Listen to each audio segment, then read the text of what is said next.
How to override the operator in Python.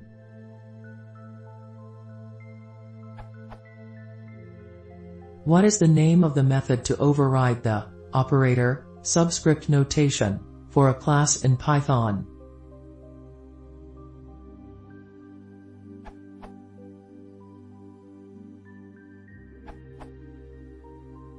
You need to use the _getItem_ method. And if you're going to be setting values, you'll need to implement the _setItem_ method too, otherwise this will happen.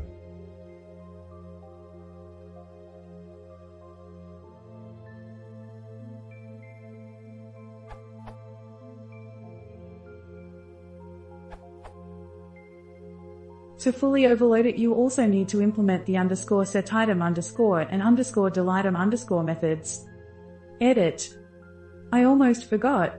If you want to completely emulate a list, you also need _getslice_, _setslice_ and _delslice_. They are all documented in this URL.